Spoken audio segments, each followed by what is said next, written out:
Hello everyone, welcome to chemistry world. आज की इस वीडियो में हम लोग क्लास 12th का जो चैप्टर 1 है एनसीईआरटी का सॉल्यूशन वो स्टार्ट करने जा रहे हैं। इससे पहले भी हम लोग ने एनसीईआरटी के अकॉर्डिंग जो चैप्टर आपका ऑर्गेनिक केमिस्ट्री का जो पहला चैप्टर है यानी हेलो एल्केन, जिसको हम लोग एल्काइल हैलाइड के नाम से जानते हैं, वो चैप्टर हमने स्टार्ट कर दिया है। उसमें हम लोग ने बात कर ली है उनके मेथड ऑफ प्रिपरेशन के बारे में, ठीक है। और साथ ही साथ हम लोग ने ईथर्स के रिएक्शन भी देख लिए हैं, SN1 SN2 SNI से भी रिलेटेड जितनी बातें हो सकती थी, स्टीरियो केमिस्ट्री से रिलेटेड सब कुछ इससे पहले वाले वीडियोस में आ चुके हैं, ठीक है। तो उसका भी मैं लिंक आपको डिस्क्रिप्शन में दे दूंगा। देखो भाई, अब ये जो चैप्टर स्टार्ट करने चल रहे हैं सॉल्यूशन, प्रॉपर आप इसका नोट्स भी बना सकते हैं बोर्ड के लिए, साथ ही साथ जेई मेंस और नीट के लिए ये वीडियो आपके लिए बहुत ही हेल्पफुल रहेगा। चैप्टर बहुत ही मजेदार होने वाला है, ठीक है, क्योंकि ये सॉल्यूशन एक ऐसा चैप्टर है जिसमें आपका थ्योरी भी है और साथ ही साथ न्यूमेरिकल पोर्शन भी है, ठीक है, ठीक ठाक वेटेज का भी है।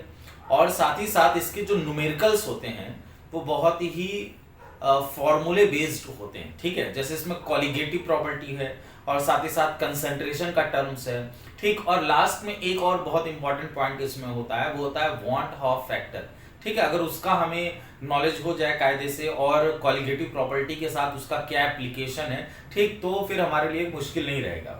तो इसलिए प्रॉपर नोट्स भी आप बनाते चले और साथ ही साथ न्यूमेरिकल्स कैसे लगाए जाते हैं इस चैप्टर के बाकायदा इस पूरे वीडियो में हम लोग सीखने वाले हैं। यानी जो भी वीडियो सॉल्यूशन चैप्टर का आएगा हम लोग न्यूमेरिकल पे भी फोकस करेंगे। सिर्फ ऐसा नहीं कि ऊपर ऊपर थ्योरी पढ़ लिया, एक आध न्यूमेरिकल बता के मैं आपको साइड कर दूंगा, ठीक है, नहीं। आप इसमें देखेंगे कि कितने टाइप के न्यूमेरिकल हम लोग लगाएंगे, ठीक है। जितने टाइप के फॉर्मेट बन सकते हैं एग्जाम में उतने टाइप से हम लोग कोशिश करेंगे, ठीक है। इजी भी लगाएंगे, टफ भी लगाएंगे, एडवांस लेवल के भी लगाएंगे, ठीक है। तो चलिए स्टार्ट करते हैं हम लोग सॉल्यूशन चैप्टर। देखो भाई, सॉल्यूशन को जानने से पहले सबसे पहले हमें जानना पड़ेगा कि मिक्सचर क्या होता है, ठीक है। तो सबसे पहले जानिए कि व्हाट इज मिक्सचर, क्योंकि मिक्सचर की डिफिनेशन का यूज सॉल्यूशन में होने वाला है। तो मिक्सचर जनरली लोग क्या कहते हैं कि दो या दो से ज्यादा सब्सटेंस को आपस में मिलाया तो वो मिक्सचर बन गया, ठीक है। लेकिन मिक्सचर के डिफिनेशन में एक कंडीशन ऐड होती है। वो कंडीशन क्या है कि नॉन रिएक्टिंग सब्सटेंस आपस में मिक्स होने चाहिए, ये पॉइंट आपको लिखना है, ठीक है। नॉन रिएक्टिंग सब्सटेंस, ऐसे सब्सटेंस जो आपस में रिएक्शन ना करते हो। इसको और अच्छा बनाने के लिए हम लोग लिखेंगे केमिकली नॉन रिएक्टिव, ठीक है। केमिकली नॉन रिएक्टिंग सब्सटेंस जब आपस में मिक्स्ड होते हैं, ठीक है, आर मिक्स्ड टुगेदर, ठीक है, आर मिक्स्ड टुगेदर, ठीक है। तो उससे क्या फॉर्मेशन होकर के आता है आपका मिक्सचर। दो या दो से ज्यादा केमिकली नॉन रिएक्टिंग सब्सटेंस जब आपस में मिक्स्ड होंगे तो उससे हमें मिक्सचर बनकर के आएगा। इसको मैं एक अच्छे से एग्जांपल समझाता हूं तो आपको समझ में आ जाएगा कि ये केमिकली नॉन रिएक्टिंग का मतलब क्या है। इसका सबसे अच्छा एग्जांपल है एयर, ठीक है। भाई देखो, हवा में कितने सारी गैसेस हैं, नाइट्रोजन भी है, ऑक्सीजन भी है, हीलियम भी है, ठीक है, और आपका कार्बन डाइऑक्साइड भी है। लेकिन क्या आपस में ये सब रिएक्शन करते हैं? नहीं करते, ठीक है। सबका अपना अपना परसेंटेज कंपोजिशन फिक्स है। नाइट्रोजन 77%, ऑक्सीजन 21%, लेकिन आपस में रिएक्ट नहीं हो रहे हैं। हवा कई सारे गैसेस का मिक्सचर है, लेकिन अब वो आपस में रिएक्शन करके कोई नया कंपाउंड फॉर्म नहीं करते हैं, ठीक है। तो हम कहेंगे कि एयर क्या है? मिक्सचर है, ठीक, क्योंकि इसमें आपस में कैसे सब्सटेंस मिक्स है जो केमिकली नॉन रिएक्टिव होते हैं, यानी आपस में रिएक्शन नहीं करेंगे, ठीक है। आई होप आपको इस डिफिनेशन से, इस एग्जांपल से मिक्सचर समझ में आ रहा होगा। अब ये जो मिक्सचर जो होता है वो दो टाइप का होता है, ठीक है। एक होता है आपका होमोजीनियस, एक आपका है होमोजीनियस मिक्सचर, ठीक है। दूसरा है आपका हेट्रोजीनियस मिक्सचर, ठीक। देखिए, मैं यहां पर आपको मिक्सचर नहीं पढ़ाने आया हूं। कहने का सेंस है कि मिक्सचर पे बहुत टाइम वेस्ट नहीं करना है, हमें बस सॉल्यूशन को समझना है। तो सॉल्यूशन को समझने के लिए मिक्सचर की जितनी जरूरत है बस उतना जानेंगे।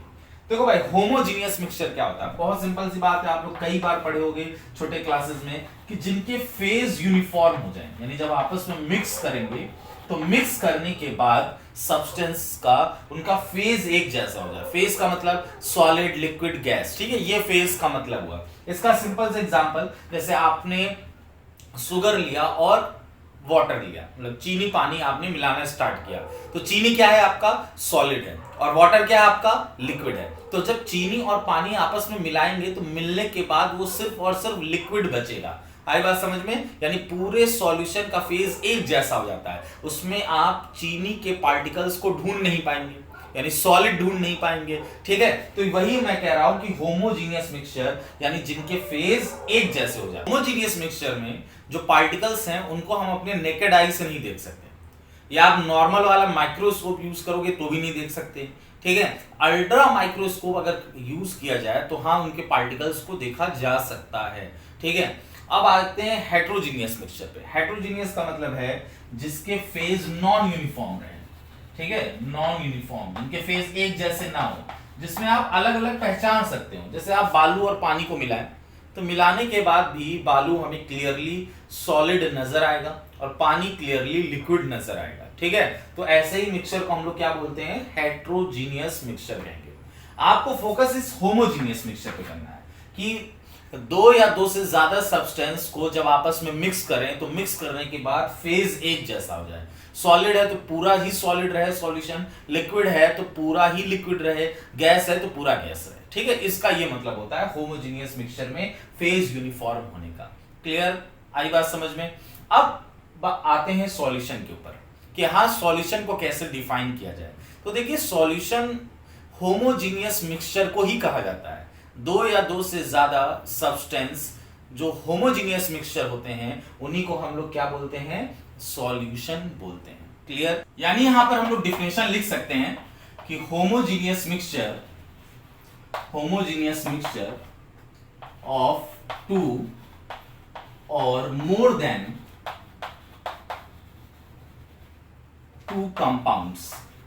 ठीक है, दो या दो से ज्यादा कंपाउंड्स का जो होमोजीनियस मिक्सचर होता है उसी को हम लोग क्या बोलते हैं, सॉल्यूशन बोलते हैं। ठीक है, जनरली हम लोग बाइनरी सॉल्यूशन पढ़ेंगे। बाइनरी सॉल्यूशन का मतलब होता है जिसमें टू कंपोनेंट्स पाए जाएं। ठीक है, चाहे कंपोनेंट्स कितने भी हों, सॉल्यूशन में के दो टर्म होते हैं।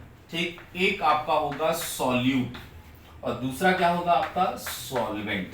ठीक है, अब सॉल्यूट और सॉल्वेंट को समझेंगे कि किसे सॉल्यूट कहते हैं किसे सॉल्वेंट कहते हैं। जनरली लैंग्वेज में हम लोग क्या बोलते हैं, सॉल्वेंट जिसमें कोई सब्सटेंस हम मिला रहे होते हैं और जिस सब्सटेंस को मिलाया जाता है उसको हम लोग सॉल्यूट बोल देते हैं। ठीक है, लेकिन अगर एक्चुअल डिफिनेशन की बात की जाए तो कहा जाएगा कि सॉल्यूट का अमाउंट जो होता है वो कम होता है सॉल्यूशन के अंदर, लेसर अमाउंट में होगा। ठीक है, और सॉल्वेंट क्या होता है, जिसका अमाउंट ज्यादा होता है। लेकिन यहां पर यह भी क्वेश्चन क्रिएट होगा, अमाउंट किसमें मेजर जनरली किया जाता है। तो अमाउंट जो मेजर किया जाएगा वो जनरली किसमें करते हैं हम लोग, मोल की बात करते हैं। ठीक है, मोल एक यूनिट है जो नंबर ऑफ पार्टिकल्स को मेजर करता है। ठीक है, मोल में हम लोग मोल में उस अमाउंट की बात करेंगे। ठीक, तो कोई ऐसा सॉल्यूशन है, ठीक, उसमें अगर किसी का अमाउंट कम है किसी सब्सटेंस का तो हम लोग उसे सॉल्यूट कहेंगे, और जिस सब्सटेंस का अमाउंट ज्यादा होगा उसे हम लोग क्या बोलेंगे, सॉल्वेंट बोलेंगे। ठीक है, अब चाहे वो सॉलिड में हो, चाहे लिक्विड में हो, चाहे गैस में हो। क्लियर? लेकिन यहां पर एक एग्जांपल लेते हैं, जैसे हम लोग सिरप की बात करें। जनरली जो सिरप, जैसे खांसी का ही सिरप हो गया, ठीक है, या किसी भी बीमारी में जो सिरप यूज किया जाता है, तो सिरप के अंदर क्या होता है ना कि 60% आपका शुगर होता है और 40% यहां पर वाटर होता है। ठीक है, अगर शुगर और वाटर के कंपोजिशन में डील किया जाए तो 60% शुगर का है और 40% वाटर का है। तो अगर अमाउंट के हिसाब से देखा जाए तो शुगर का अमाउंट ज्यादा है, और अभी जो हम लोग ने डिफिनेशन पढ़ा उसके डिफिनेशन के हिसाब से शुगर क्या बन जाएगा आपका, सॉल्वेंट बन जाएगा। ठीक है, और वाटर क्या बन जाएगा आपका, सॉल्यूट बन जाएगा। लेकिन आप खुद सोचिए, क्या हमारा माइंड इस बात को एक्सेप्ट कर रहा है कि वाटर कभी सॉल्यूट बनेगा? नहीं, वाटर तो हमेशा क्या रहेगा, सॉल्वेंट ही रहता है ना। जनरली हम यही तो कहते हैं कि पानी में कोई चीज डिसॉल्व कर रहे हैं, पानी में हमने ये घोला, चीनी घोला, नींबू घोला, नमक मिला दिया। ठीक है, तो सब पानी के अंदर ही तो करते हैं, यानी पानी ही सॉल्वेंट होता है, यानी वाटर हमेशा सॉल्वेंट का काम करेगा। लेकिन इस डिफिनेशन के अकॉर्डिंग तो वाटर क्या हो रहा है, यहां पर सॉल्यूट हो रहा है। तो इसका मतलब क्या है कि इस डिफिनेशन में एक पॉइंट बस आपको ऐड करना होगा, वो ये है कि सॉल्वेंट और जो सॉल्यूशन होता है उसका फेज सेम होता है। Phase of solvent and solution are same, ठीक है। सॉल्वेंट और सॉल्यूशन का फेज सेम होना चाहिए। इसका मीनिंग आपको समझाते हैं। जैसे सिरप क्या होता है, लिक्विड है, और शुगर क्या है, यहां पर सॉलिड है, और वाटर क्या है, लिक्विड, ठीक है। तो जो सॉल्वेंट होगा और जो सॉल्यूशन होता है उसका फेज सेम होना चाहिए, ठीक है। वो फेज सेम होता है, सिरप लिक्विड है और वाटर भी लिक्विड है, ठीक है। इस वजह से वाटर ही सॉल्वेंट का काम करेगा। तो हमेशा एक पॉइंट ध्यान रखिए कि सॉल्वेंट और सॉल्यूशन का फेज हमेशा सेम होगा। यानी अगर सॉल्वेंट आपने सॉलिड लिया है तो सॉल्यूशन भी सॉलिड का ही बनेगा। सॉल्वेंट अगर आपने गैस का लिया है तो सॉल्यूशन भी गैस का बनेगा।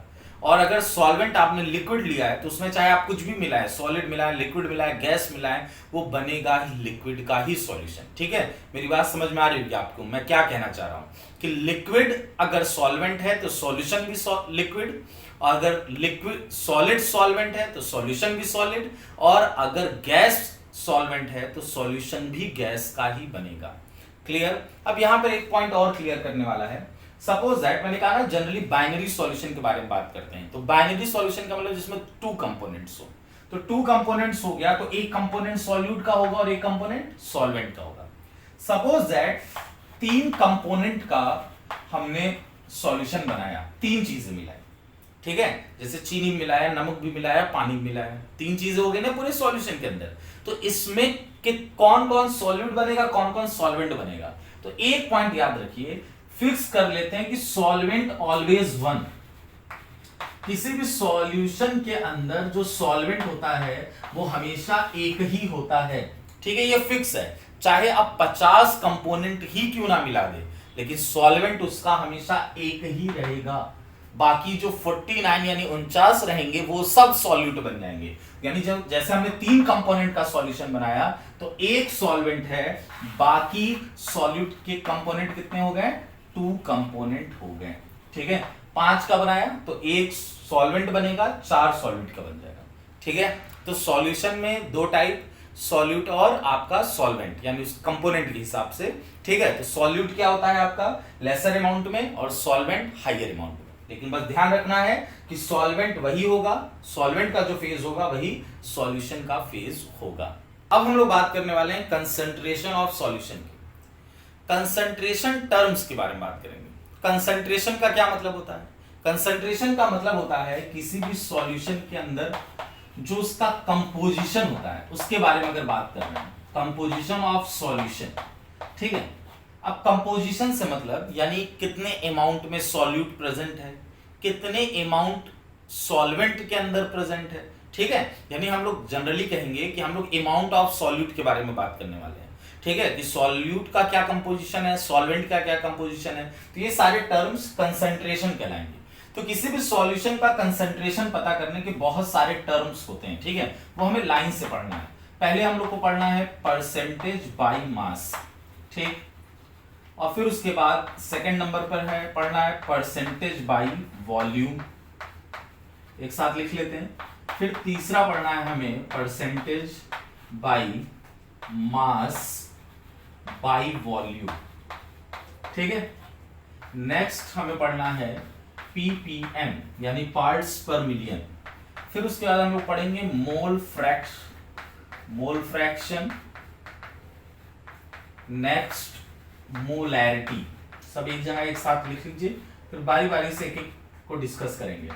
नेक्स्ट आपका मोलैलिटी, और लास्ट में हम लोग पढ़ने वाले हैं नॉर्मेलिटी, ठीक है। और इन सब के बीच में रिलेशन क्या है, क्या फॉर्मूले हैं, और उसके बेस पर जितने टाइप के क्वेश्चंस बन सकेंगे सारे क्वेश्चंस हम लोग यहाँ डिस्कस करने वाले हैं, ठीक है।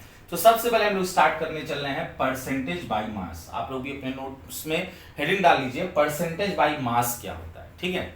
एक लाइन में डिफिनेशन समझिए कि सॉल्यूट का जो अमाउंट है वो ग्राम में मेजर करना है, ठीक है। तो 100 ग्राम सॉल्यूशन में कितना ग्राम सॉल्यूट प्रेजेंट है उसी को हम लोग परसेंटेज बाय मास कहते हैं, ठीक है। तो इसका डिफिनेशन एक लाइन में लिख लीजिए, परसेंटेज बाय मास। इसकी डिफिनेशन क्या है, द अमाउंट ऑफ सॉल्यूट, ठीक है। तो जो सॉल्यूट का अमाउंट है वो किस में होना चाहिए, ग्राम में, present in 100 gram of solution. देखिए बहुत ही रेयर केस होता है कि जब percentage by mass, percentage by volume, इन सारे टॉपिक से डायरेक्ट कोई क्वेश्चन पूछे। जनरली ऐसा क्या होगा कि मोलैरिटी हो गया, मोलैलिटी हो गया, या जब कॉलिगेटिव प्रॉपर्टी पढ़ रहे होंगे तो वहां पर क्वेश्चन के बीच में इनके डिफिनेशंस यूज होंगे, काम आएंगे, ठीक है, इनके फॉर्मूले काम आएंगे, ठीक है। डायरेक्ट कोई क्वेश्चन इससे आ जाए बहुत ही रेयर केस है, ठीक है, लेकिन इसका यूज जरूर होगा। तो और इसका यूज जो होता है वो मेनली इसके डिफिनेशंस होता है, तो इसके डिफिनेशंस पे पकड़ होना चाहिए, ठीक है। तो पहले फॉर्मूला देख लेते हैं कि परसेंटेज बाय मास, जनरली इसको लिखा कैसे आता है, परसेंटेज W बाई W, ठीक है। यानी इसका फॉर्मूला हो जाएगा मास ऑफ सॉल्यूट, सॉल्यूट का mass divided by mass of solution, ठीक है, और इनटू 100। पर ध्यान ये रखना है कि सॉल्यूट का जो मास होगा वो ग्राम में होना चाहिए। क्लियर, ये जनरली फॉर्मूला हो गया। लेकिन सबसे इंपॉर्टेंट पॉइंट क्या है इसका, नोट करके आप लोग लिखिएगा। जैसे मैंने लिखा 20% W बाई W सुगर, ठीक है। अब ये एक स्टेटमेंट लिख करके आ जाएगा क्वेश्चन के बीच में, तो इससे कितनी सारी इंफॉर्मेशन निकल सकती है ये डिफिनेशन से हमें डिसाइड करना होगा, ठीक है। क्या क्या इससे इंफॉर्मेशन निकल सकती है देखिएगा ध्यान से। 20% W बाई W का मतलब हुआ कि 20 gram sugar present in 100 gram of solution, ठीक है। यानी 100 ग्राम सॉल्यूशन के अंदर 20 ग्राम चीनी प्रेजेंट है। यही तो डिफिनेशन था ना कि 100 ग्राम सॉल्यूशन में कितना सॉल्यूट प्रेजेंट है। तो 20% W बाई W का ये मतलब हुआ। अब देखिए इससे एक और आइडिया लगेगा। पहले तो हमें सॉल्यूट का मास पता चल गया, टोटल सॉल्यूशन का मास पता चल गया। अब यहां से हम सॉल्वेंट का मास नहीं निकाल सकते, क्योंकि हमें पता है कि जो सॉल्यूशन बनता है वो सॉल्यूट और सॉल्वेंट से मिलकर के ही बनता है। यानी हम कह सकते हैं कि जो सॉल्वेंट का मास हो जाएगा वो कितना हो जाएगा, 80 ग्राम, क्योंकि टोटल 100 ग्राम है और उसमें से 20 ग्राम अगर सॉल्यूट को निकाल दे तो सॉल्वेंट ही तो बचेगा, और वो कितना बचेगा, 80 ग्राम। तो देखिए 3 इंफॉर्मेशन निकल करके आई। तो इस तरह से क्वेश्चन के बीच में इनका यूज होना है। आई बात समझ में? तो ये हो गया आपका परसेंटेज बाई मास। अब इसी तरीके से अगर हम परसेंटेज बाई वॉल्यूम की बात करें तो परसेंटेज बाई वॉल्यूम, यहीं पर डिफिनेशन चेंज करते हैं, percentage by volume the amount of solute. अब हम लोग अमाउंट ऑफ सॉल्यूट ml में लेंगे, ml present in 100 ml of solution, 100 ml of solution. तो डिफिनेशन आप यहां सही कर लीजिए, फॉर्मूला भी यहां पर हम लोग देखेंगे कि परसेंटेज बाई मास था। अब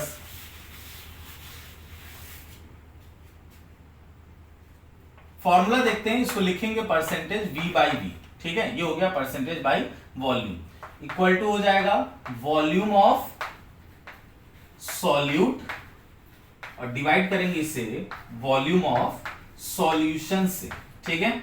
और सॉल्यूट का वॉल्यूम किस में होगा, ml में लेंगे, और इनटू क्या कर देंगे हम, 100 कर देंगे, ठीक है। जैसे यहां पर भी हमने लिखा 20% V बाई V SCL, ठीक है, 20% V बाई V SCL। इसका मीनिंग क्या हो जाएगा, इसका मीनिंग हो जाएगा कि 20 ml SCL present in 100 ml of solution, ठीक है। तो अब इससे एक पॉइंट और मालूम चल जाएगा कि सॉल्यूट का अमाउंट हमें मालूम चल गया कि 20 ml है उसका वॉल्यूम और 100 ml टोटल सॉल्यूशन का है। तो जो सॉल्वेंट होगा, सॉल्वेंट यानी वाटर, उसका कितना वॉल्यूम हो जाएगा, 80 ml। क्लियर, ठीक है। तो ये हो गया आपका परसेंटेज V बाई V यानी परसेंटेज बाई वॉल्यूम, ठीक। नेक्स्ट क्या है हमारा, परसेंटेज मास बाई वॉल्यूम।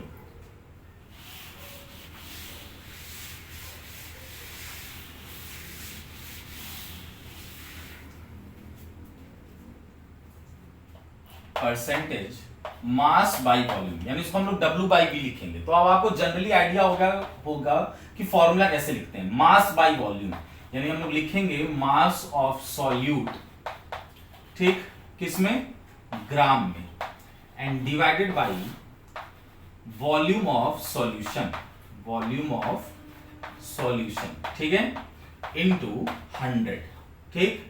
यानी 100 ml सॉल्यूशन में कितना amount of solute in gram present होगा। सपोज दैट हमने लिखा 20% W/V सोडियम हाइड्रोक्साइड, ठीक है, तो इसका क्या मीनिंग निकलेगा? मीनिंग निकलेगा कि 20 ग्राम सोडियम हाइड्रोक्साइड प्रेजेंट है, ठीक है, किसमें? इन 100 ml सॉल्यूशन के अंदर, ठीक है। तो ये हो गया आपका percentage mass by volume. Next बात करेंगे पीपीएम की। पीपीएम क्या है आपका? पार्ट्स पर मिलियन। तो यहां पर मिलियन की बात हो रही है, तो मिलियन की बात हो रही है मतलब अमाउंट काफी ज्यादा है। किसका? सॉल्यूशन का, ठीक है। सॉल्यूशन का अमाउंट काफी ज्यादा हो और उसके कंपेयर में सॉल्यूट का अमाउंट बहुत थोड़ा सा हो, तब वहां पर हम लोग पीपीएम का यूज करते हैं, पार्ट्स पर मिलियन। यानी अब 100 में बात नहीं हो पा रही है। इसका एग्जांपल मैं आपको इस तरह समझाता हूं, जैसे हम कहें कि जैसे सपोज दैट मैं लखनऊ में हूं, तो लखनऊ में कितनी सारी हवा होगी? कई हजारों लीटर, लाखों लीटर, ठीक है। तो उस हजारों लाखों लीटर हवा में अगर मैं आपसे कहूं कि सल्फर डाइऑक्साइड गैस का अमाउंट कितना होगा, तो जाहिर सी बात है यानी पूरी हवा, यानी हवा जो सॉल्यूशन है उसके अमाउंट कंपेयर में सल्फर डाइऑक्साइड गैस का जो अमाउंट होगा बहुत कम होगा। तो अब उसका हमें कंसंट्रेशन निकालना है, तब वहां पर हमें क्या यूज करना पड़ेगा? पार्ट्स पर मिलियन। जैसे सपोज दैट मैं कहूं एक तालाब है जिसमें हजारों लीटर पानी भरा हुआ है, ठीक है, हजारों लाखों लीटर पानी भरा हुआ है। अब उसके अंदर मैं कहूं उसकी हार्डनेस निकालिए, तो भाई हार्डनेस जो है वो कैल्शियम क्लोराइड, मैग्नीशियम क्लोराइड की वजह से आ रहा है, ठीक है। तो उसका अमाउंट तो बहुत कम होगा ना पूरे पानी के कंपेयर में। तो जब थोड़ा सा सॉल्यूट हो और सॉल्यूशन के अमाउंट उसके कंपेयर में बहुत ज्यादा हो, तो वहां पर हम लोग पार्ट्स पर मिलियन का यूज करते हैं।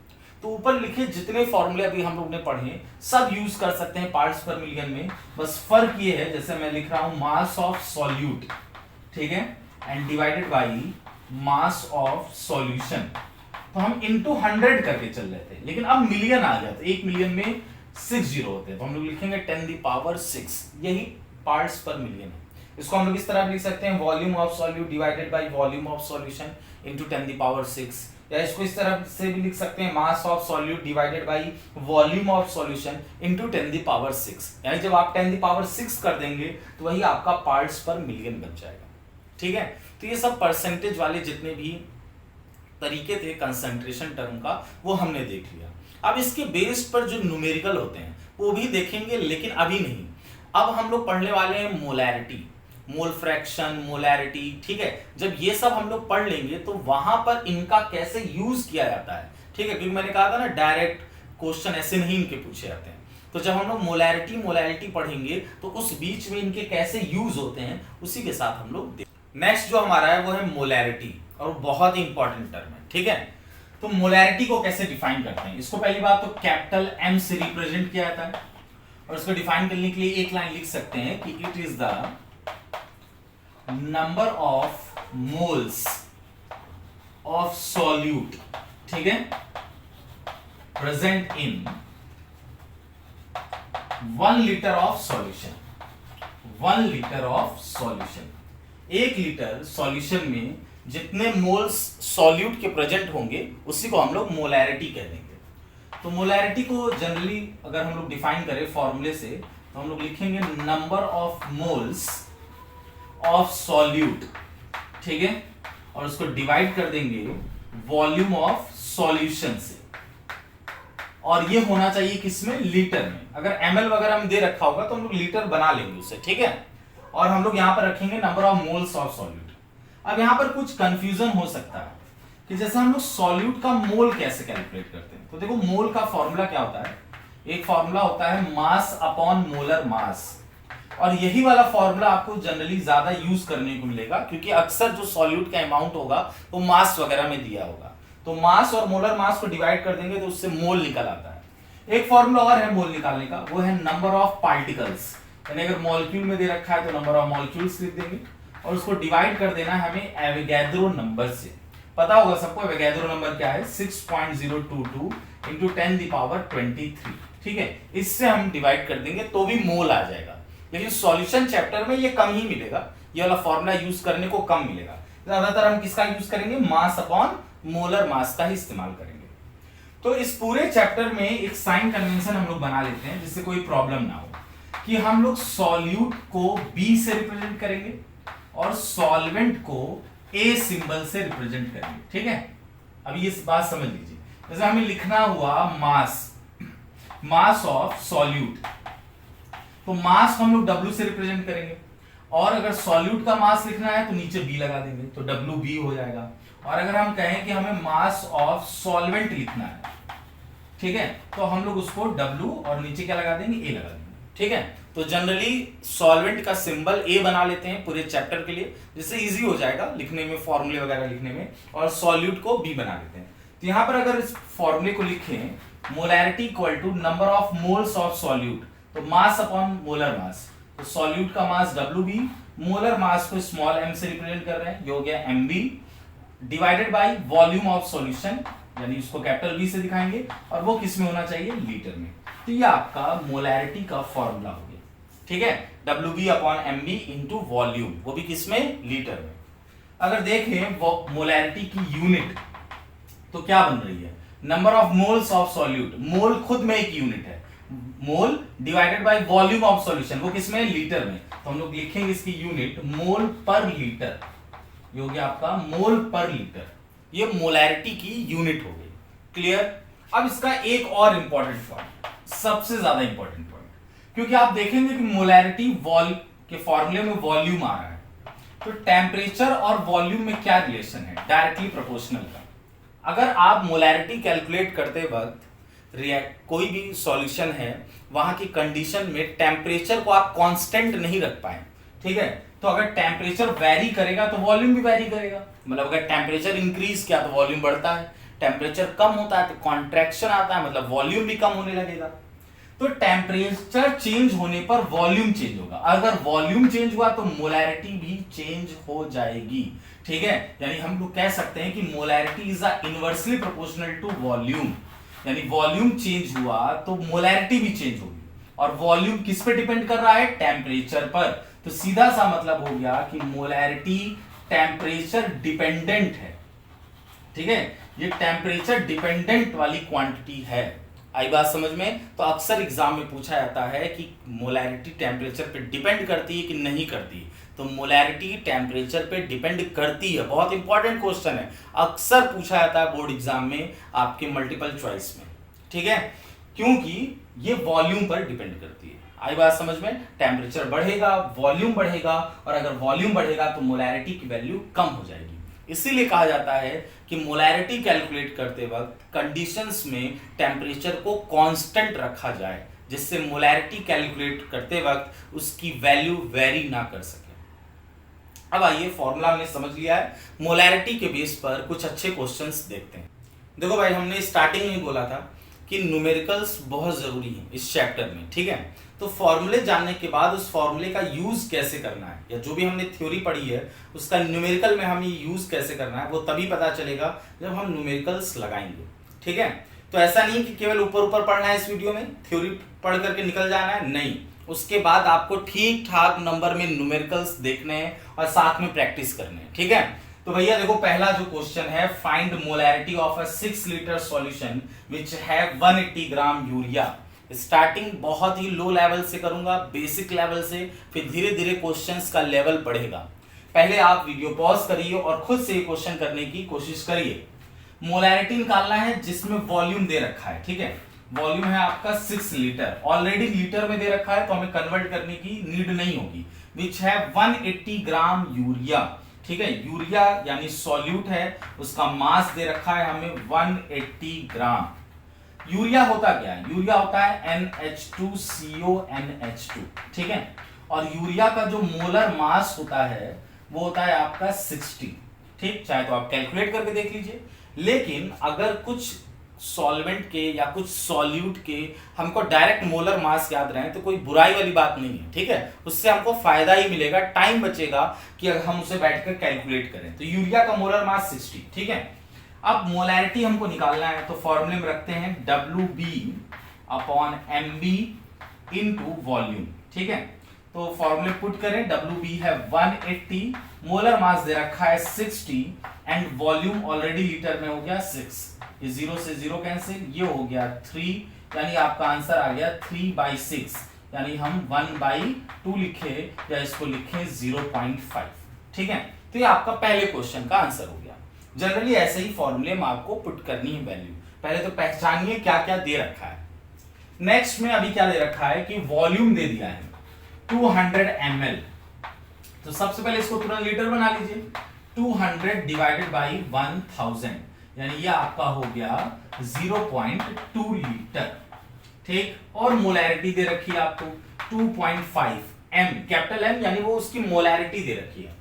H2SO4 हमको उसका मास निकालना है, तो molarity equal to mass upon molar mass, यानी WB नहीं दे रखा है।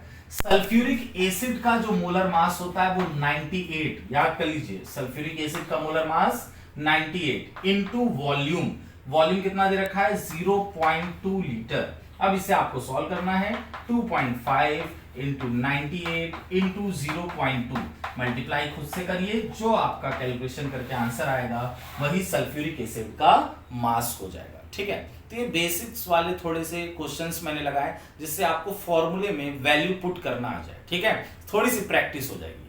अभी कौन सा क्वेश्चन देखने जा रहे हैं कि प्रीवियस ईयर में जो IIT JEE में जो क्वेश्चंस आ चुके हैं, ठीक है, उनके एक दो एग्जांपल देखते हैं तो जिससे और कॉन्सेप्ट क्लियर होगा। नेक्स्ट क्वेश्चन जो हमारा है, देखो भाई IIT में पूछा जा चुका है, अच्छा क्वेश्चन है, सिंपल सा क्वेश्चन है, बस यहां पर डेंसिटी वाला कॉन्सेप्ट यूज होने वाला है। ठीक है, बस आपको देखना होगा क्या क्या डेटा दे रखा है। 120 ग्राम यूरिया, यानी सॉल्यूट का मास दे रखा है 120 ग्राम, वॉल्यूम हमें दे रखा है 1 लीटर वाटर। बस यहां पर एक मिस्टेक होगी कि 1 लीटर वाटर, जल्दीबाजी में क्या होगा अगर हम ध्यान ना देंगे तो उसे हम सॉल्यूशन का वॉल्यूम मान बैठेंगे। ठीक है, तो यहां पर हमें क्या करना है, ये देखना होगा कि ये सॉल्यूशन का वॉल्यूम नहीं दे रखा है, ये हमें सॉल्वेंट यानी वाटर का वॉल्यूम दे रखा है। कितना दे रखा है 1 litre. Then find molarity of the solution, और दो गिवन डेटा है, density of solution and density of water. तो आपको पता है मोलैरिटी का फॉर्मूला क्या है, WB upon MB into volume of solution litre में। तो देखिए हमें क्या क्या पता है वो वैल्यू पुट कर लेते हैं। मोलैरिटी इक्वल टू WB है 120 ग्राम, मोलर मास आपको पता है 60, ठीक है, क्योंकि यूरिया है, अभी लास्ट वाले क्वेश्चन में हम लोग ने देखा था। वॉल्यूम, ये सॉल्यूशन का वॉल्यूम होता है, बस हमें ये नहीं पता है, ये सॉल्यूशन का वॉल्यूम है, हमें ये नहीं पता, ये अब हमें निकालना होगा। कैसे निकालेंगे ध्यान दीजिए, हमें डेंसिटी ऑफ सॉल्यूशन दे रखा है, तो डेंसिटी ऑफ सॉल्यूशन क्या हो जाएगा, मास of solution divided by volume of solution. ठीक, और यूनिट का भी ख्याल रखना है। डेंसिटी ऑफ सॉल्यूशन जो है वो यूनिट दे रखी है ग्राम पर ml में, यानी 1.12, और मास of solution and divided by volume of solution. ना तो हमें सॉल्यूशन का मास पता है, ना ही सॉल्यूशन का वॉल्यूम पता है, क्योंकि यही तो हमें निकालना है। अगर सॉल्यूशन का वॉल्यूम मालूम चल जाए तो मोलैरिटी आ ही जाएगी, लेकिन उसके लिए हमें सॉल्यूशन का मास निकालना पड़ेगा। तो सॉल्यूशन का मास कैसे निकालेंगे, ठीक है, देखिए सॉल्यूशन का मास निकालने के लिए density of water equal to हो जाएगा आपका mass of water divided by volume of water. Volume of water question में दे रखा है कितना, 1 लीटर, लेकिन जो डेंसिटी की यूनिट है 1 ग्राम पर ml। देखिए न्यूमेरिकल में इन्हीं सब बातों का ख्याल रखना है। डेंसिटी की यूनिट अगर ग्राम पर ml में दे रखा है तो वॉल्यूम भी आपको ml में रखना होगा। 1 लीटर मतलब 1000 ml, और डेंसिटी हमने 1 रख लिया, तो 1000 इंटू 1, यानी सीधा सीधा हमारा मास कितना आ गया 1000 ग्राम। किसका मास आ गया, वाटर का। आपको पता है कि जो सॉल्यूशन है वो किससे किससे मिलकर के बनता है, सॉल्यूट से और सॉल्वेंट से। ठीक है, सॉल्यूशन का मास हमें नहीं पता है, सॉल्यूट का क्वेश्चन में दे रखा है कितना 120 ग्राम, एंड सॉल्वेंट का मास अभी हमने पता किया 1000, यानी ऐड करने पर 1120 ग्राम हमें मिल गया सॉल्यूशन का मास। अब सॉल्यूशन का मास हम यहां पुट कर लें 1120 divided by volume of solution. ठीक है, तो यहां से वॉल्यूम ऑफ सॉल्यूशन क्या मिला, इक्वल टू 1.12 नीचे आ जाएगा, 1120 डिवाइडेड बाय 1.12। ठीक है। तो ये हमें जो वॉल्यूम ऑफ सॉल्यूशन मिलेगा, हम इस डेंसिटी के फॉर्मूले से निकाल रहे हैं ना, 1.12 ग्राम पर ml, यानी यहां पर सब ग्राम में थे, तो इसका मतलब जो हमें मिलने वाला है वो किस में मिलेगा, ml में। तो इससे लीटर बनाने के लिए हम क्या करेंगे, 1000 से डिवाइड कर देंगे, और 1000 से डिवाइड करके हम यहां पर वैल्यू पुट करके हम ये क्वेश्चन सॉल्व कर लेंगे, ठीक है। तो मोलैरिटी आ जाएगा, तो आप ये वैल्यू कैलकुलेट करिएगा, मोलैरिटी आपका 2 आएगा, ठीक है। आंसर आपकी 2 मोलर आ जाएगा। अब कुछ लोग कहेंगे कि अगर हम लोग डायरेक्ट 1 यहां पर यूज कर लेते तो भी तो आंसर 2 ही हमारा आता। ठीक है, वो आंसर 2 आता क्योंकि हमने ऐसा डेटा ही यूज किया है जिससे कैलकुलेशन आपकी इजी हो, लेकिन तरीका यही है। मान लीजिए वहां 1 लीटर की जगह कुछ और होता तो आंसर फिर उतना नहीं आता, मैच नहीं करेगा अगर यहाँ पर डेटा बदल जाएगा। आई बात समझ में? ठीक है, क्योंकि यहां पर वाटर का वॉल्यूम दे रखा है, जबकि मोलैरिटी के फॉर्मूले में हम लोग जो वॉल्यूम पुट करते हैं वो सॉल्यूशन का पुट करते हैं। क्लियर? ठीक, मैंने क्या बताया आपको, यहां से वॉल्यूम ऑफ सॉल्यूशन निकलेगा, क्योंकि डेंसिटी की यूनिट ग्राम पर ml में थी तो इसलिए वॉल्यूम भी हमारा ml में आएगा। अब उसको लीटर बनाएंगे, लीटर बनाने के लिए 1000 से डिवाइड कर देंगे या इनटू 10⁻³ कर देंगे, और यहां पर वैल्यू पुट करके सॉल्व करेंगे तो आंसर 2 आएगा। आप कैलकुलेशन कर लीजिएगा, ठीक है। तो एक बार इस पूरे क्वेश्चन को ध्यान से देख लीजिए कि कैसे करना है। अब बढ़ते हैं हम लोग अपने नेक्स्ट क्वेश्चन पे, ठीक है। तो पहले क्वेश्चन पढ़ते हैं क्या क्या दे रखा है। 6.022 into 10⁻20 मॉलिक्यूल्स ऑफ यूरिया। तो यहां पर n की वैल्यू यानी नंबर ऑफ मॉलिक्यूल्स दे रखा है 6.022 into 10⁻20, ठीक है। और फिर उसके बाद आपका वॉल्यूम दे रखा है सॉल्यूशन का, कितना है 100 ml। 100 ml मींस 0.1 लीटर 1000 से डिवाइड करने पर, and then find molarity of solution, यानी आपको मोलैरिटी निकालना है। तो मोलैरिटी फॉर्मूले में सबसे पहले क्या रखा जाता है, मोल्स ऑफ सॉल्यूट, फिर उसको डिवाइड करते हैं वॉल्यूम ऑफ सॉल्यूशन से। तो मोल्स निकालने के लिए इस बार मास का टर्म नहीं दे रखा है कि हम मास अपॉन मोलर मास निकालें, इसलिए हमको दे रखा है नंबर ऑफ मॉलिक्यूल्स। तो नंबर ऑफ मॉलिक्यूल्स के टर्म में मोल कैसे निकाला जाता है, ठीक, divided by Avogadro number. Formula starting में आपको बताए थे मोल्स का, एवोगैड्रो नंबर 10⁻23 होता है, ठीक है। ये आपका मोल हो गया into volume of solution, volume of solution हो गया 0.1। देखो ये कैंसिल हो जाएगा, 10⁻23 ऊपर चला जाएगा, ये हो गया 10⁻³ डिवाइडेड बाय 0.1, यानी सॉल्व करने पर आ जाएगा आपका 0.01 मोलैरिटी, यानी सी वाला ऑप्शन आपका सही होगा, ठीक है। तो जनरली इस टाइप के क्वेश्चन होते हैं। जो डेंसिटी वाला इंपॉर्टेंट क्वेश्चन था वो आपको मैंने करा दिया, ठीक है। तो डेंसिटी से रिलेटेड क्वेश्चन मिलते हैं जरूर, तो कैसे डेंसिटी का यूज करना है आपने देखा, ठीक है। तो डेंसिटी ऑफ सॉल्यूशन और फिर mass of solution equal to mass of solvent plus mass of solute, इनका किस तरीके से यूज किया जाता है ये जरूर ध्यान में रखिएगा, ठीक है। अब आते हैं अगले कॉन्सेप्ट पर मोलैरिटी के, वो है हमारा डाइल्यूशन लॉ। डाइल्यूशन लॉ क्या होता है समझिएगा इस बात को, ठीक है। डाइल्यूशन का मतलब होता है वाटर इंक्रीज करना, मतलब उसमें हम पानी की मात्रा बढ़ाते जा रहे हैं। तो जब आप पानी की मात्रा बढ़ाएंगे तो क्या क्या चेंज होगा, इस पर फोकस करना है। पानी की मात्रा बढ़ाने पर, अमाउंट ऑफ वाटर इंक्रीज करने पर एक बात तो जरूर है कि क्या चेंज होने वाला है, वो है वॉल्यूम। सॉल्यूशन का वॉल्यूम तो चेंज होगा, और जब वॉल्यूम चेंज होगा तो मोलैरिटी तो वॉल्यूम पे ही तो डिपेंड करती है, तो जाहिर सी बात है कि मोलैरिटी में भी चेंजेस आता है। लेकिन एक चीज हमेशा कांस्टेंट रहती है डाइल्यूशन करते वक्त, वो क्या है, मोल्स ऑफ सॉल्यूट, ठीक है। यानी मोल्स जो सॉल्यूट का है वो कभी भी चेंज नहीं होता डाइल्यूशन करने पर, क्योंकि जो आपने सॉल्यूट मिलाया है वो तो उतना ही रहेगा। हाँ भाई, आप पानी बढ़ाते जाएं, पानी बढ़ाते जाएं, उससे सॉल्यूशन का वॉल्यूम बढ़ेगा, मोलैरिटी बदलेगी, लेकिन सॉल्यूट का जो अमाउंट है वो उतने का उतना ही रहता है। यानी हम कह सकते हैं कि moles is constant in duration of dilution. आई बात समझ में? तो यही डाइल्यूशन का मेन कॉन्सेप्ट है, और इससे हम डाइल्यूशन का एक फॉर्मूला डाइल्यूशन लॉ। इसमें आपको मैंने बताया ना, ध्यान इतना रखना है कि सपोज दैट, ठीक, ये एक बीकर है और मैं इसे लिख रहा हूं बिफोर डाइल्यूशन, मतलब अभी मैंने इसमें वाटर नहीं ऐड किया, ठीक है। नॉर्मल ये एक सॉल्यूशन है जिसका मोलैरिटी m1 है और वॉल्यूम v1 है, और number of moles of solute n है, ठीक है। एंड आफ्टर डाइल्यूशन, यानी अब इसमें आपने पानी ऐड कर दिया, तो जब वाटर लेवल इंक्रीज करेंगे, ठीक, तो वॉल्यूम तो चेंज हो जाएगा। तो वॉल्यूम चेंज हो जाएगा, मान लो v2 हो गया, तो मोलैरिटी भी चेंज हो गया, M2 हो गया, लेकिन number of moles of solute constant रहेगा। यानी इसका एक पॉइंट लिखना है, number of moles of solute constant. ठीक है, तो after dilution and before dilution, ठीक है, मोल्स ऑफ सॉल्यूट तो सेम रहने वाले हैं। ठीक, यानी हम लोग लिखेंगे moles of solute equal two moles of solute. ठीक है, यानी बिफोर डाइल्यूशन और आफ्टर डाइल्यूशन मोल्स सेम है, लेकिन मोल्स की वैल्यू निकालते हैं। आपको पता है फॉर्मूला क्या है, molarity equal two moles upon volume. तो मोल्स इक्वल टू क्या हो जाता है, मोलैरिटी इनटू वॉल्यूम। तो एक बात ध्यान रखना है कि अगर मोलैरिटी और वॉल्यूम आपस में मल्टीप्लाई कर दिया जाए तो मोल निकल आएगा, लेकिन वॉल्यूम किस में होना चाहिए, लीटर में होना चाहिए, ध्यान रखिएगा। तो moles of solute before dilution क्या लिखेंगे, मोलैरिटी M1 है एंड वॉल्यूम कितना है V1, तो M1 V1। ठीक है, तो equal two moles of solute after dilution. After dilution molarity कितना है M2 और वॉल्यूम कितना है V2। ठीक है, तो ये आपका हो गया dilution law, M1 V1 equal to M2 V2।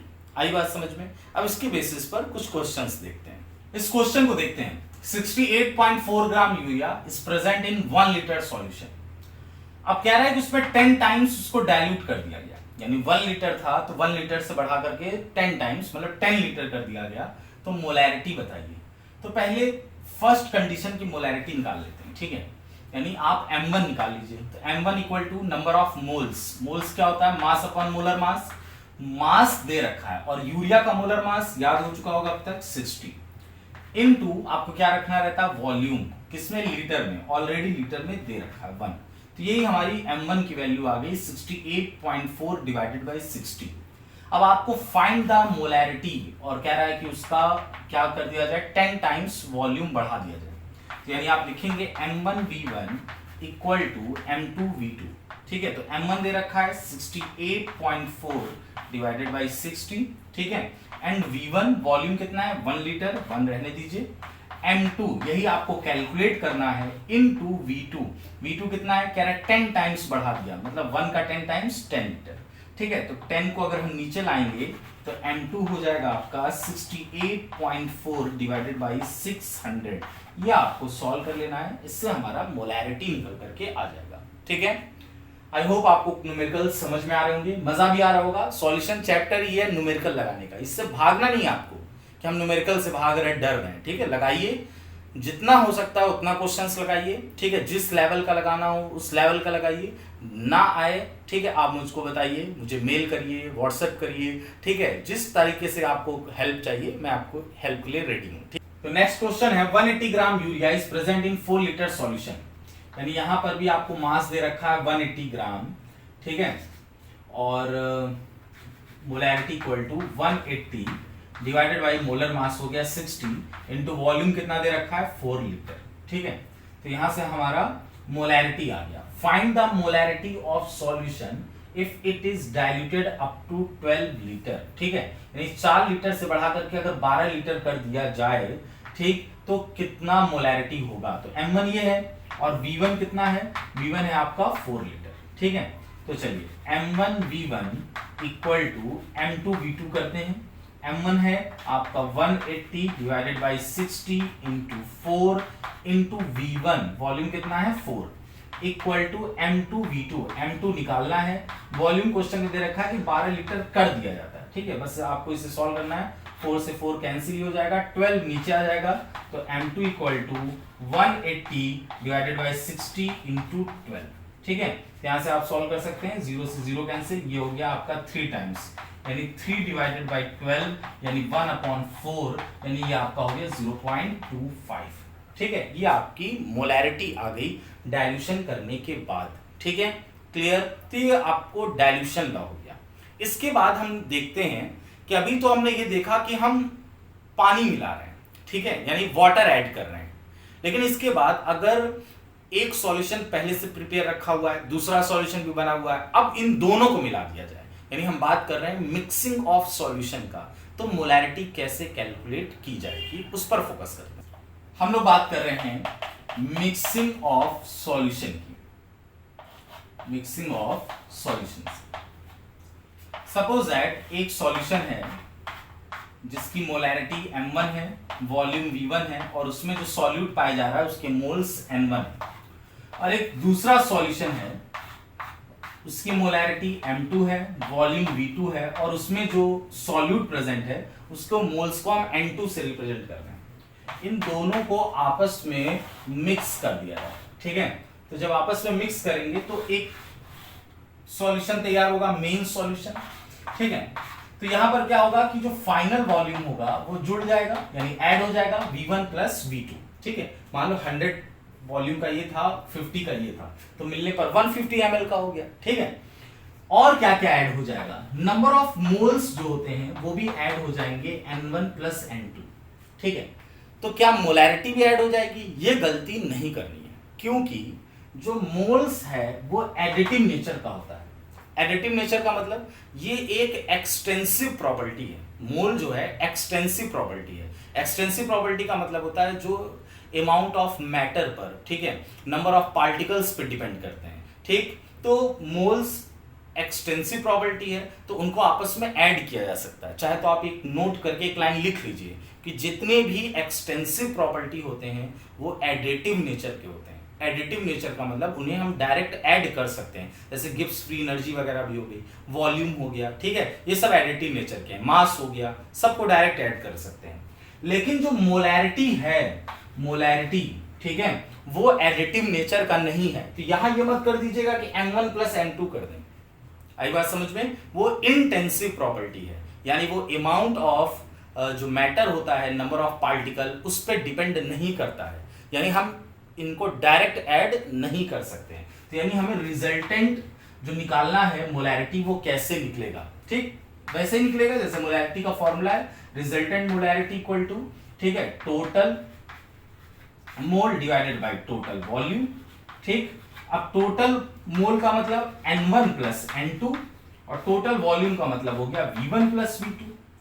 n1 के बारे में और n2 के बारे में अभी पीछे डाइल्यूशन लॉ में देखा था, यानी n1 की जगह पर हम लोग क्या रख सकते हैं, m1 v1 और n2 की जगह क्या रख सकते हैं, m2 v2 divided by v1 plus v2, ठीक है। तो इस तरीके से हम लोग कोई दो सॉल्यूशन जिन्हें हम मिक्स करते हैं उनका रिजल्टेंट मोलैरिटी कैलकुलेट कर सकते हैं, ठीक है। आई बात समझ में? तो अलग से कोई फॉर्मूला नहीं है, देखो मोलैरिटी का वही एक फॉर्मूला ही है कि मोल्स डिवाइडेड बाय वॉल्यूम, फर्क ये कि total mole divided by total volume, वही हमने पुट कर दी है वैल्यू, ठीक है। अब इसके बेसिस पर एक क्वेश्चंस भी देखेंगे, तो इस फॉर्मूले को कैसे अप्लाई करना है वो समझ में आ जाए। जैसा कि बोर्ड पे आपको क्वेश्चन दिख रहा है, जेईई मेंस 2013 में ये पूछा गया। इसमें दो सॉल्यूशन है, 750 ml और उसकी मोलैरिटी है 0.5 HCl है, और 250 ml और 2 मोलर HCl का एक सॉल्यूशन है। दोनों को मिक्स किया जा रहा है, कह रहा मोलैरिटी बताइए, ठीक है। तो वही फॉर्मूला लगाएंगे, molarity equal to m1 v1, m1 कितना है 0.5 इंटू v1 750 मतलब 0.75, ठीक है, लीटर बना रहे हैं, and plus m2 v2, m2 कितना है 2 और वॉल्यूम हो गया 250 ml मतलब 0.25, ठीक है, लीटर, डिवाइडेड बाई आपको v1 प्लस v2 मतलब 0.75 प्लस 0.25, ठीक है। बस इसे आपको सॉल्व कर लेना है, ठीक है। तो सिंपल सा एक क्वेश्चन था जो जेईई मेंस में पूछा गया था। अगर थोड़ा सा आइडिया होगा फॉर्मूले का तो हम लोग ऐसे क्वेश्चन आराम से कर सकते हैं, ठीक है। तो देखिए मोलैरिटी से रिलेटेड जितनी बातें थी मैंने आपको बता दिया। अभी और भी यूज आएगा, जैसे हम लोग मोलैरिटी पढ़ेंगे, नॉर्मेलिटी पढ़ेंगे, तो फिर उसमें मोलैरिटी का क्या यूज होगा। फिर अभी मोल फ्रैक्शन पढ़ेंगे, परसेंटेज बाई जो हमने कंपोजिशंस पढ़े हैं, परसेंटेज बाई मास, और उन सब का मिक्स करके कैसे क्वेश्चन बनेंगे वो सब भी हमें देखना है, ठीक है। लेकिन आज की वीडियो में सिर्फ इतना ही, जिसमें हम लोग ने सॉल्यूशन का इंट्रोडक्शन देखा, कंसंट्रेशन टर्म्स में परसेंटेज कंपोजिशंस वाले सारे देख चुके हैं, मोलैरिटी को भी डिटेल में पढ़ लिया है, ठीक है। देखो भाई वीडियो लॉन्ग ही बन पाएंगे, लॉन्ग ही चलेंगे, क्योंकि हम लोग न्यूमेरिकल्स की प्रैक्टिस ठीक ठाक करेंगे। अभी देखो कॉलिगेटिव प्रॉपर्टी भी है, तो कॉलिगेटिव प्रॉपर्टी को समझने के लिए भी हमें खूब ढेर सारे न्यूमेरिकल्स लगाने पड़ेंगे। तो जब हम ढेर सारे न्यूमेरिकल्स की प्रैक्टिस करेंगे तो जाहिर सी बात है लॉन्ग वीडियो भी बनेंगे। तो आप थोड़ा सा फोकस करें, एक टाइम पर बैठें और प्रॉपर नोट्स बनाएं, तो आपको बहुत ही हेल्प मिलने वाली है, ठीक है।